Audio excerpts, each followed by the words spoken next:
Recoucou tout le monde, aujourd'hui je vous présente une nouvelle vidéo, donc non c'est un live je veux dire, pardon.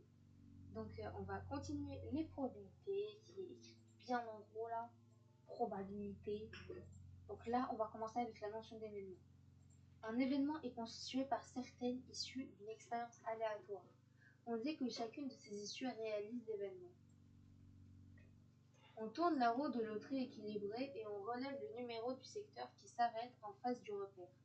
Les issues de l'expérience sont 1, 2, 3 et 4.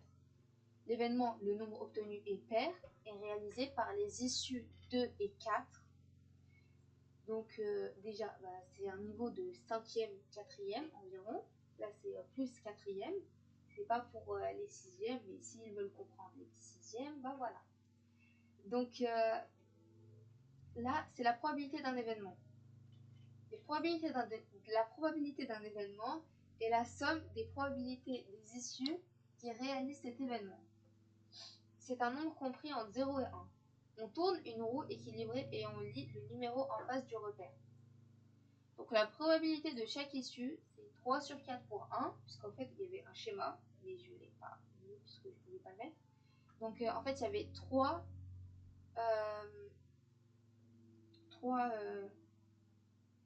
4 sur 8 pour le 1, pour le chiffre 1, 3 sur 8 pour le 2 et 2 sur 8 pour le 3. Je sais qu'ici j'ai mis 4, mais voilà, cette fois-ci, je voulais mettre ici. Mais je ne peux pas le changer là. Donc, l'événement obtenir un nombre impair est réalisé par les issues 1 et 3. Sa probabilité est donc de 3 sur 8 plus 2 sur 8, ça fait 5 sur 8. Donc, un événement est dit impossible s'il ne peut pas se produire. Sa probabilité est égale à 0. Un événement est dit certain s'il se produit toujours. Sa probabilité est égale à 1. Là, ça va être un truc très difficile qu'on va me dire, mais non, c'est vraiment un truc très simple. C'est sur l'événement contraire. Donc l'événement contraire, c'est quoi? L'événement contraire d'un événement A est l'événement qui se réalise lorsque A ne se réalise pas. En fait, c'est par exemple quand tu as une probabilité qui est, je sais pas moi, par exemple j'ai un clavier et je clique sur la lettre L. Si je dis que l'événement contraire, ça veut dire que je clique sur toutes les autres touches à part la lettre L. C'est l'événement contraire. C'est celui qui ne se réalise pas quand je clique sur la lettre L. Donc là, j'espère que vous avez compris, parce que sinon ça va être un petit peu bizarre et ça va être compliqué à comprendre. Donc l'événement contraire de l'événement A est noté A bar. A bar, A bar, A bar. Il est bar, il y a une barre au-dessus. Donc la somme des probabilités d'un événement et de son événement contraire est égale à 1. Et la probabilité de gagner à un jeu est 0,4. Donc la probabilité de perdre à ce jeu est égale à 1, je dis bien 1 moins 0,4. Donc 1 moins 0,4, ça fait 0,6. Donc les probabilités, c'est assez simple à comprendre et c'est pas du tout compliqué. Même si je dis ça, même si moi je me trompe dans les probabilités, mais ce n'est pas grave. Donc voilà. En fait, c'est pas que je me trompe, mais j'ai certaines difficultés. Mais j'arrive à expliquer. Donc j'espère que là j'ai bien expliqué comment est-ce qu'on fait pour les notions d'événements. Et ah oui, j'ai pas dit c'est quoi une issue. Une issue, c'est donc une issue, c'est une possibilité. Donc là, j'espère que vous avez compris. Parce que sinon, ça va être très problématique, je pense, tout ça. Donc voilà. Voici un nouvel exercice. Donc, c'était plusieurs exercices. Donc, il y en a 7. Le premier est Melvin lance au hasard un dé où sur chaque face est inscrite une lettre de son prénom. Il lit la lettre sur la face supérieure. On considère l'événement Melvin lit une voyelle. Citez les issues qui réalisent cet événement. Il y a E et il y a I. Décrire l'événement contraire de cet événement. Donc, qu'est-ce qu'il y a comme lettre? On va dire les issues en plus. Donc, il y a M, il y a le E, pardon, et le I. Donc, il y a le M, le L, le V et le N qui restent tout seuls. Donc, c'est ça les issues. qui réalise l'événement contraire.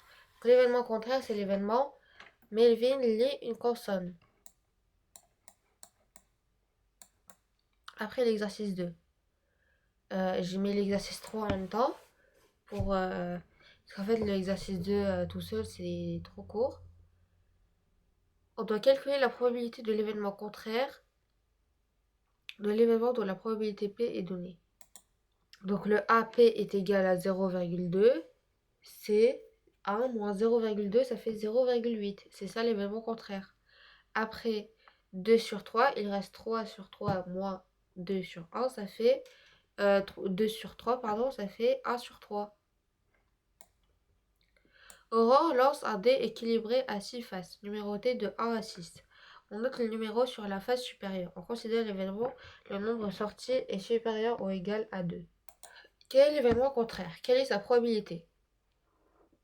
L'événement contraire est le nombre sorti est inférieur ou égal à sa probabilité est égale à 2, pardon. Et sa probabilité est de 1 sur 6. Donc on va en déduire la probabilité d'obtenir un numéro supérieur ou égal à 2. 6 sur 6 moins 1 sur 6, c'est égal à 5 sur 6. La probabilité est de 5 sur 6. La roue de loterie est équilibrée et partagée en 6 secteurs identiques. Colin tourne la roue et observe le numéro repéré. Expliquez pourquoi l'événement obtenir un multiple de 6 et son événement contraire ont la même probabilité. Les jeux qui réalisent l'événement obtenir un multiple de 6 sont 6, 12, 8, 18. Donc P est égal à 3 sur 6 et P est égal à 0,5. Le contraire de cet événement est donc de 0,5. Donc en fait c'est un truc d'équiprobabilité. Donc l'exercice 5 est un pêcheur revient au port avec une caisse contenant 60 poissons dont 6 sols. 6 sols c'est des sortes de poissons. Donc il prélève au hasard un poisson dans la caisse. Déterminer la probabilité de l'événement, le poisson prélevé n'est pas une sole. Les issues qui réalisent l'événement, le poisson prélevé n'est pas une sole, sont 51 sur 60, soit 17 sur 20. Donc, cet événement de cet événement est de 0,85. L'exercice 6. En Ligue 1 de football, la probabilité que l'équipe qui reçoit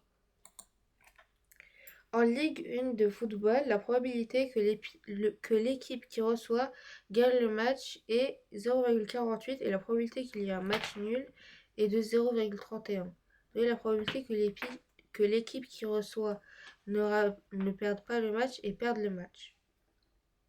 La probabilité que l'équipe qui reçoit ne perde pas le match est de 0,79. Pourquoi? Parce que 0,48 plus 0,31 est égal à 0,79. Après 1 moins 0,79, ça veut dire qu'ils vont perdre. C'est égal à 0,21. Donc la probabilité que l'équipe qui reçoit perde le match est de 0,21. Tout dernier exercice. Je sais qu'il ne soit pas bien, mais voilà. Lily tire au hasard un domino du sac dans lequel elle a rangé les 28 dominos. Calculez la partie P de tirer un domino dont les deux parties sont différentes. Les issues qui ne réalisent pas l'événement sont 0, 0, 1, 1, 2, 2, 3, 3, 4, 4, 5, 5, 6, 6. Les issues qui réalisent l'événement sont 0, 1, 0, 2, etc., jusqu'à 5, 6. Il y en a 21. Donc P est égal à 21 sur 28 et c'est égal à 0,75. La probabilité est de 0,75. Donc voilà, j'ai fini ma vidéo, j'espère qu'elle t'aura plu. N'hésite pas à t'abonner et mettre un petit like en commentaire. Si t'as pas compris un truc et si tu veux un sujet précis en maths. Et voilà, bye bye.